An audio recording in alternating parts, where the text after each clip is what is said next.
Oh, landmines and jellyfish. Welcome back to Knives, I guess, and put your underwear in the upright and locked position because this week I've been carrying the Kizer Drop Bear. And this is one that you guys picked out for me. You know, during live streams, I like to let you guys pick out the knife that I carry for the next week. If you want to help make decisions like that, drop by a live stream, hang out. They're a ton of fun. We get to abuse a knife, and I get to hang out with you guys. We have a lot of fun. But y'all picking this brings us to this point in time and or space. And let's take a look at what we're holding. And first things first, and most importantly, the pocket clip is tip up, which is the Lord's carry. We got these really, really nice clear acrylic scales with some micro milling on them. We have got Kizer's version of the axis lock, or clutch lock, or whatever you want to call it. And we got thumb studs, so let's flick the stud. And of course, the axis lock is buttery smooth. And so this thing, you also got 2.97 inches of Nitro V for the blade. There we are. And so I carried this thing, and it rode exclusively in the waistband, you guys. I was a pansy with it because the last couple knives I've had in my pocket most of the time have picked up some weird brown smudges from keys. I don't know what they were. It's brass colored, but nothing should have done that. I don't know how or why it did that, but I didn't want that happening to this because these clear scales are going to show damage like nobody's business, and I want these things to stay clear and nice. Now, it's going on the pile after this, so it's going to remain as nice as it is indefinitely, which sucks because I love this thing. I love carrying it. Like, this is a fantastic daily driver. You know, in the waistband, there was no hot spotting, no rubbing, no digging in, no issues whatsoever. The pocket clip, they got the dingus into this thing set up just right. The thickness right here is just right. The clearance, you know, hooked into the waistband really easily. It came back out easily, and the retention was just about perfect. It didn't go anywhere on me at all. You know, and whenever I pulled it out at work, you know, it was really hard not to just sit there and do this about 5 or 6 times before or after I cut what I was going to cut. I mean, this is, for an axis lock, you know, this is fantastic. The bearings are smooth. Like, everything about this functions so smoothly. This is up there. This may be better than the axis locks on my bug outs, I'll be honest with you, as slick as this thing is. So, like, that is fantastic. You know, and the pallet wrap on plastics, that saran wrap, it just blazed right through it. Now, I will say, I gave it some cardboard. You know, the normal size sheets of cardboard, the normal thickness, it just kind of shot right through there like, you know, like a laser, like you'd expect. Incredibly slicey. And then we had a watermelon bin with, like, you know, hundreds of pounds of veg crush test, basically, and I pushed through that really, really hard. And then you can see the slight difference in the cutting on the plastic. Like, it did knock the finest part of the apex off a little bit. You know, it wasn't super noticeable. It was just the tiniest bit of difference, but that was also one hell of a cut that, you know, a knife like this probably shouldn't have been pushed through to begin with. So, you know, it did fantastic for my carry. It worked fantastic. It did everything fantastic. It lives up to the hype. The Drop Bear, it's had a ton of hype for a while now. I am certainly tardy to this party, but it lived up to every last bit of the hype. Like, I expected good things.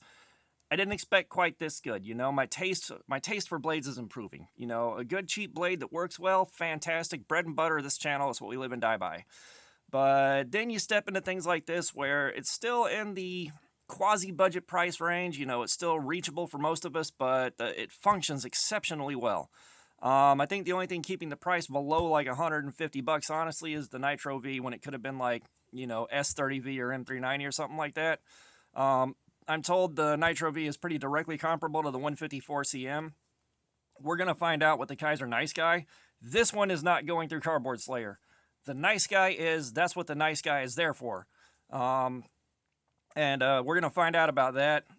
So no live stream on this one. But if you want to see what the Nitro V does on the Nice Guy, stay tuned and drop by the live streams and hang out. Again, we have a lot of fun. They're great. Let's take a look at where the edge is right now. Let's get some paper. Let me mess up the first couple of cuts.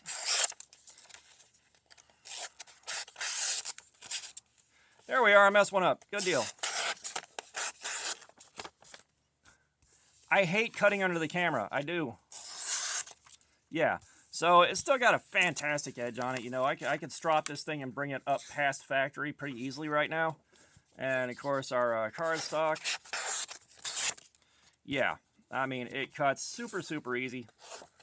You know, the cardstock is supposed to be a harder cut than the paper, but it's not really a noticeable difference here outside of it doesn't like being brought down and rolled and kind of partially folded trying to cut through it. Like, I hate cutting that on camera. I can't get it right without doing like 17 takes on it, and I'm not doing that. I've already tried this one too many times today.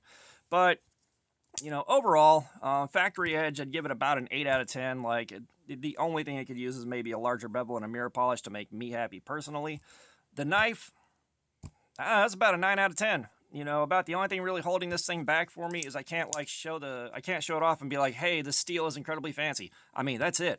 That's the only thing that I could gripe about, and for me, it's not a gripe. I love a good budget steel. I love something that, you know, I love the stuff that's still budget steel, but is way out of reach of like 8CR or something like that. You know, 8CR, again, we kind of live and die by that stuff here, but, you know, you break away from 8CR and get into something else, fantastic. And if it keeps up with the 154 cm from the Sheepdog XL, edge wear is not going to be an issue for a long time. But, you know, I can't think of much else to add about this. Like, you know, trying to milk extra time out of a knife that just did everything I wanted it to exactly as I wanted it to, really hard to do. So I'm not going to keep holding y'all hostage here.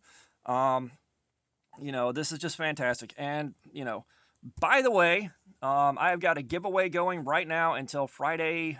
Was it July 26th, I believe? Go ahead and check out my giveaway video on that and jump in on it. You know, subscribe, drop a comment, give yourself a chance to win a knife. We're on our way to 2K right now, and at 2K, I've got 4 knives to give away. So if you haven't subbed, please do. Try to win yourself a knife. But all that being said, thanks for looking at my crap. Subscribers, you guys are awesome. You know, keep coming in. I appreciate it so much. You know, and a lot of you guys show up during live streams. And if you haven't seen a live stream, please drop by and check one out. I'm going to keep plugging it. But comments, I love some feedback. Let me know what you think about this. If you have one yourself, let everybody else know what you think about yours. And all that being said, y'all have a nice day.